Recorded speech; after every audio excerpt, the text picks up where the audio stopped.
ಎಲ್ರಿಗೂ ನಮಸ್ಕಾರ ಫ್ರೆಂಡ್ಸ್, ಇವತ್ತಿನ ವಿಡಿಯೋದಲ್ಲಿ ನಾನು ನಿಮಗೆ ತಿಳಿಸುವ ಮಾಹಿತಿ ಯಾವುದಪ್ಪ ಅಂತಂದ್ರೆ ರಾಜ್ಯ ಸರ್ಕಾರ ಏನಿದೆ ಹೊಸ ರೇಷನ್ ಕಾರ್ಡ್ ಲಿಸ್ಟ್ ಅನ್ನ ಬಿಡುಗಡೆ ಮಾಡಿದೆ. ಹೌದು ಫ್ರೆಂಡ್ಸ್, ಬಹಳಷ್ಟು ಮಂದಿ BPL ರೇಷನ್ ಕಾರ್ಡ್ ಮತ್ತೆ APL ರೇಷನ್ ಕಾರ್ಡ್ ಮತ್ತೆ ಅಂತ್ಯೋದಯ ರೇಷನ್ ಕಾರ್ಡ್ಗೆ ಅರ್ಜಿಯನ್ನ ಸಲ್ಲಿಸಿದ್ರು. ಆದ್ರೆ ಅವರಿಗೆ ಬಹಳಷ್ಟು ದಿನಗಳು ಆದ್ರೂ ಕೂಡ ಅವರಿಗೆ ಇನ್ನೂ ರೇಷನ್ ಕಾರ್ಡ್ ಬಂದಿಲ್ಲ. ಆದ್ರೆ ಈಗ 2 ದಿನಗಳ ಹಿಂದೆ ರಾಜ್ಯ ಸರ್ಕಾರ ಏನಿದೆ ಹೊಸ ರೇಷನ್ ಕಾರ್ಡ್ ಲಿಸ್ಟ್ ಅನ್ನ ಬಿಡುಗಡೆ ಮಾಡಿದೆ.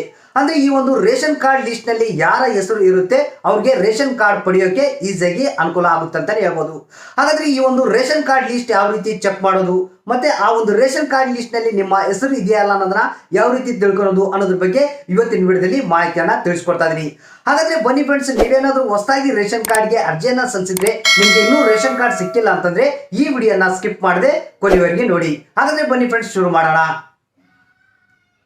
ಫ್ರೆಂಡ್ಸ್, ಮೊದಲಿಗೆ ನಿಮ್ಮ ಲ್ಯಾಪ್ಟಾಪ್ ಅಥವಾ ಡೆಸ್ಕ್ಟಾಪ್ನಲ್ಲಿ ಯಾವುದಾದ್ರೂ ವೆಬ್ ಬ್ರೌಸರ್ನ ಓಪನ್ ಮಾಡ್ಕೊಳ್ಳಿ. ಓಪನ್ ಮಾಡ್ಕೊಂಡು ಇಲ್ಲಿ ಸರ್ಚ್ ಬಾರ್ನಲ್ಲಿ ahara.kr.nic.in ಅಂತ ಹಾಕಿ ಈ ಒಂದು ಅಫಿಷಿಯಲ್ ವೆಬ್ಸೈಟ್ನ ಓಪನ್ ಮಾಡ್ಕೊಳ್ಳಿ. ಇದರ ಲಿಂಕ್ನ ಡಿಸ್ಕ್ರಿಪ್ಷನ್ ಬಾಕ್ಸ್ನಲ್ಲಿ ಕೊಟ್ಟಿರ್ತೀನಿ, ಡೈರೆಕ್ಟಾಗಿ ಅಲ್ಲಿಂದ ಓಪನ್ ಮಾಡ್ಕೊಬಹುದು. ಫ್ರೆಂಡ್ಸ್, ಇದನ್ನ ಸರ್ಚ್ ಕೊಟ್ಟರೆ ಇಲ್ಲಿ ನೋಡ್ತಿರ್ಬೋದು, ನಿಮಗೆ ರೇಷನ್ ಕಾರ್ಡ್ಗೆ ಸಂಬಂಧಪಟ್ಟಂಥ ಅಫಿಷಿಯಲ್ ವೆಬ್ಸೈಟ್ ಏನಿದೆ ಈ ರೀತಿಯಾಗಿ ಓಪನ್ ಆಗುತ್ತೆ. ಓಪನ್ ಆದಮೇಲೆ ಇಲ್ಲಿ ನೋಡ್ತಿರ್ಬೋದು, ನಿಮಗೆ ಈ ಸೇವೆಗಳು ಅಂತ ಒಂದು ಆಪ್ಷನ್ ಕಾಣ್ತಾ ಇದೆ. ಈ ಸೇವೆಗಳ ಮೇಲೆ ನೀವು ಇಲ್ಲಿ ಕ್ಲಿಕ್ ಮಾಡಬೇಕಾಗುತ್ತೆ. ಫ್ರೆಂಡ್ಸ್, ಇಲ್ಲಿ ಕ್ಲಿಕ್ ಮಾಡಿದ್ರೆ ನಿಮಗೆ ಅದರಲ್ಲಿ ಈ ಪಡಿತರ ಚೀಟಿ ಅಂತ ಒಂದು ಆಪ್ಷನ್ ಕಾಣುತ್ತೆ. ಇಲ್ಲಿ ನೋಡ್ತಿರ್ಬೋದು, ಲೆಫ್ಟ್ಗೆ ಈ ಪಡಿತರ ಚೀಟಿ ಮೇಲೆ ಕ್ಲಿಕ್ ಮಾಡಿ.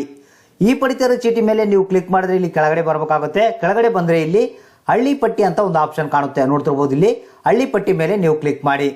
ಇಲ್ಲಿ ಕ್ಲಿಕ್ ಮಾಡಿದ ನಂತರ ನಿಮಗೆ ಮೊದಲನೇದಾಗಿ ನಿಮ್ಮ ಡಿಸ್ಟಿಕ್ ಯಾವ್ದು ಬರುತ್ತೆ ಅನ್ನೋದನ್ನ ಈ ಲಿಸ್ಟ್ಲಿಂದ ನೀವು ಸೆಲೆಕ್ಟ್ ಮಾಡ್ಕೊಬೇಕು. ನಂತರ ನಿಮ್ಮ ತಾಲೂಕು ಯಾವ್ದು ಬರುತ್ತೆ ಅದನ್ನ ಸೆಲೆಕ್ಟ್ ಮಾಡ್ಕೊಳ್ಳಿ. ನಂತರ ಇಲ್ಲಿ ನೋಡ್ತಿರ್ಬೋದು, ಗ್ರಾಮ ಪಂಚಾಯತಿ ಯಾವ್ದು ಬರುತ್ತೆ ನಿಮ್ಮದು ಆ ಒಂದು ಗ್ರಾಮ ಪಂಚಾಯತಿ ಹೆಸರನ್ನ ನೀವು ಇಲ್ಲಿ ಸೆಲೆಕ್ಟ್ ಮಾಡ್ಕೊಬೇಕು. ನಂತರ ನಿಮ್ಮ ಹಳ್ಳಿ ಯಾವುದು, ವಿಲೇಜ್ ಯಾವುದು ಅನ್ನೋದನ್ನ ಇಲ್ಲಿ ನೀವು ಸೆಲೆಕ್ಟ್ ಮಾಡ್ಕೊಳ್ಳಿ. ಫ್ರೆಂಡ್ಸ್, ನಂತರ ಇಲ್ಲಿ ಗೋ ಬಟನ್ ಮೇಲೆ ನೀವು ಕ್ಲಿಕ್ ಮಾಡಬೇಕು. ಗೋ ಬಟನ್ ಮೇಲೆ ಕ್ಲಿಕ್ ಮಾಡಿದ್ರೆ ಇಲ್ಲಿ ನೋಡ್ತಿರ್ಬೋದು ಫ್ರೆಂಡ್ಸ್, ನಂತರ ನಿಮಗೆ ಏನು village wise ration card list ಏನಿದೆ ಈ ರೀತಿಯಾಗಿ ಓಪನ್ ಆಗುತ್ತೆ. ಇಲ್ಲಿ ನೋಡ್ತಿರ್ಬೋದು, ರೇಷನ್ ಕಾರ್ಡ್ ಲಿಸ್ಟ್ ನಿಮಗೆ ಯಾವ ರೀತಿ ಓಪನ್ ಆಗಿದೆ ಅಂತ ಎಲ್ಲ ಡೀಟೇಲು ಇದರಲ್ಲಿ ನಾವು ನೋಡ್ಬೋದು.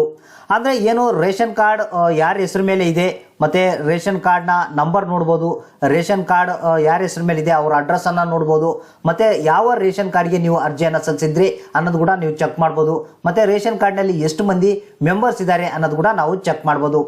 ಅಂದರೆ ಈ ಒಂದು ಲಿಸ್ಟ್ನಲ್ಲಿ ನಿಮ್ಮ ಹೆಸರು ಇತ್ತಪ್ಪ ಅಂತಂದರೆ ನೀವು ಹಾಕಿದಂಥ ಅರ್ಜಿ ಏನಿದೆ ಸಕ್ಸಸ್ ಆಗಿದೆ ಅಂತ ಅರ್ಥ. ಅಂದರೆ ನಿಮಗೆ ನೀವು ಈ ಒಂದು ರೇಷನ್ ಕಾರ್ಡ್ ಲಿಸ್ಟ್ನಲ್ಲಿ ನೋಡ್ತಿರ್ಬೋದು, ಇಲ್ಲಿ ಮೊದಲೇ ಲೈನ್ನಲ್ಲಿ ನಿಮಗೆ ನಿಮ್ಮ ಹೆಸರು ಕಂಡು ಬಂದಿಲ್ಲ ಅಂತಂದರೆ ಇಲ್ಲಿ ಕೆಳಗಡೆ ಬಂದರೆ ನಿಮಗೆ 1, 2, 3 ಅಂತ ಕಾಲಮ್ಗಳಿದ್ದಾವೆ. ಈ ಒಂದು ಕಾಲಮ್ಗಳು ಎಲ್ಲ ಕಾಲಮ್ಗಳನ್ನ ನೀವು ಚೆಕ್ ಮಾಡಬೇಕಾಗುತ್ತೆ. ಎಲ್ಲ ಕಾಲಮ್ನಲ್ಲಿ ನಿಮ್ಮ ಹೆಸರು 1ನೇ ಕಾಲಮ್ನಲ್ಲಿ ಸಿಕ್ಕಿಲ್ಲ, 2ನೇ ಕಾಲಮ್ನಲ್ಲಿ ಸಿಕ್ಕಿಲ್ಲ, 3ನೇ ಕಾಲಮ್ನಲ್ಲಿ ನೋಡಿ ಅಥವಾ 4ನೇ ಕಾಲಮ್ನಲ್ಲಿ ನೋಡಿ. ನಿಮ್ಮ ಹೆಸರು ಇದರಲ್ಲಿ ಇತ್ತಪ್ಪ ಅಂತಂದರೆ ನೀವು ಇದನ್ನೇನು ಮಾಡಬೇಕು, ಜಸ್ಟ್ ಒಂದು ಪ್ರಿಂಟನ್ನು ತಗೊಬೇಕು. ಅಂದರೆ ನಿಮ್ಮ ರೇಷನ್ ಕಾರ್ಡ್ನ ಪಡಿಬೇಕಪ್ಪ ಅಂತಂದರೆ ನೀವು ನಿಮ್ಮ ರೇಷನ್ ಶಾಪ್ಗೆ ಹೋಗ್ಬೇಕಾಗುತ್ತೆ. ಅಂದರೆ ನೀವು ಇದನ್ನು ಜಸ್ಟು ಸ್ಕ್ರೀನ್ನಲ್ಲಿ Ctrl+P ಅಂತ ನೀವು ಕ್ಲಿಕ್ ಮಾಡಿದರೆ ನಿಮಗೆ ಈ ಒಂದು ರೇಷನ್ ಕಾರ್ಡ್ ಲಿಸ್ಟ್ ಏನಿದೆ ಪ್ರಿಂಟನ್ನು ತಗೊಬೋದು. ಅಂದರೆ ಈ ರೀತಿಯಾಗಿ ಬರುತ್ತೆ. ಇದನ್ನು ನೋಡ್ತಿರ್ಬೋದು, ಇಲ್ಲಿ ನಿಮಗೆ ಜಸ್ಟ್ ಮೇಲೆ ನೀವು ಪ್ರಿಂಟ್ ಆಪ್ಷನ್ನ ನೀವು ಮಾಡ್ಕೊಂಡು ನೀವು ಪ್ರಿಂಟನ್ನು ತಗೊಬೋದು. ಈ ರೇಷನ್ ಕಾರ್ಡ್ನ ಒಂದು ಪ್ರಿಂಟ್ಔಟ್ನ ತಗೊಬೇಕಾಗುತ್ತೆ. ಇಲ್ಲಿ ಕೆಳಗಡೆ ಪ್ರಿಂಟ್ ಅಂತ ಆಪ್ಷನ್ ಇರುತ್ತೆ. ಇದನ್ನ ಪ್ರಿಂಟ್ಔಟ್ನ ತಕೊಂಡು ನೀವು ಇದನ್ನ ಏನು ಮಾಡಬೇಕು, ನಿಮ್ಮ ಹತ್ತಿರದಲ್ಲಿ ಇರುವಂಥ ಅಂದರೆ ರೇಷನ್ ಶಾಪು ನಿಮ್ಮ ಏರಿಯಾಕ್ಕೆ ಯಾವ್ದು ಬರುತ್ತೆ ಅಲ್ಲಿಗೆ ಹೋಗಿ ನಮ್ಮದು ರೇಷನ್ ಕಾರ್ಡ್ ಲಿಸ್ಟ್ನಲ್ಲಿ ಹೆಸರು ಬಂದಿದೆ, ನಮ್ಮ ಹೊಸ ರೇಷನ್ ಕಾರ್ಡ್ ಯಾವಾಗ ಬರುತ್ತೆ ಅಂತ ನೀವು ಕೇಳಿದ್ರೆ ನಿಮಗೆ ಆ ಒಂದು ರೇಷನ್ ಕಾರ್ಡ್ನ ಅವರು ತರಿಸ್ಕೊಡ್ತಾರೆ ಅಂತಲೇ ಹೇಳ್ಬೋದು. ಈ ರೀತಿಯಾಗಿ ನೀವೇನಾದರೂ ಹೊಸದಾಗಿ ಅರ್ಜಿಯನ್ನು ಸಲ್ಲಿಸಿದ್ರೆ ನಿಮ್ಮ ಹಳ್ಳಿ ವೈಸೇ ರೇಷನ್ ಕಾರ್ಡ್ ಲಿಸ್ಟನ್ನು ನೀವು ನಿಮ್ಮ ಲ್ಯಾಪ್ಟಾಪ್ ಅಥವಾ ಡೆಸ್ಕ್ಟಾಪ್ನಲ್ಲಿ ತೆಗಿಬೋದು.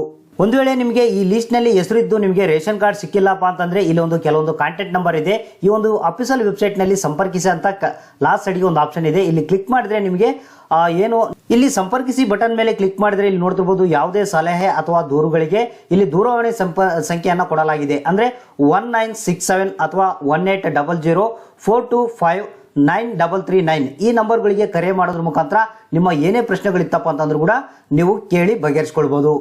ಫ್ರೆಂಡ್ಸ್, ನೋಡಿದ್ರಲ್ಲ ಯಾವ ರೀತಿ ರೇಷನ್ ಕಾರ್ಡ್ ಲಿಸ್ಟ್ ಅನ್ನ ಚೆಕ್ ಮಾಡೋದು ವಿಲೇಜ್ ವೈಸ್ ಅಂತ. ನಿಮ್ಮ ಹೆಸರು ಇತ್ತಪ್ಪ ಅಂತಂದ್ರೆ ಅದನ್ನ ಒಂದು ಪ್ರಿಂಟ್ಔಟ್ ತಕೊಳ್ಳಿ, ನಿಮ್ಮ ರೇಷನ್ ಅಂಗಡಿಗೆ ಹೋಗಿ ನಿಮ್ಮ ರೇಷನ್ ಕಾರ್ಡ್ ಪಡೆಯೋಕೆ ಈಸಿಯಾಗಿ ನಿಮಗೆ ಅನುಕೂಲ ಆಗುತ್ತೆ. ಇದಕ್ಕೆ ಸಂಬಂಧಪಟ್ಟಂತೆ ಏನೇ ಡೌಟ್ಸ್ ಇತ್ತಪ್ಪ ಅಂತಂದ್ರೂ ಕೂಡ ನಿಮಗೆ ಏನು ಟೋಲ್ ಫ್ರೀ ನಂಬರ್ ಅನ್ನ ನಾನು ಹೇಳಿದ್ದೀನಿ, ಆ ಒಂದು ಟೋಲ್ ಫ್ರೀ ನಂಬರ್ಗೆ ಕರೆ ಮಾಡಿ ನಿಮ್ಮ ಪ್ರಶ್ನೆಗಳಿಗೆ ನೀವು ಉತ್ತರವನ್ನ ಪಡಿಬಹುದು.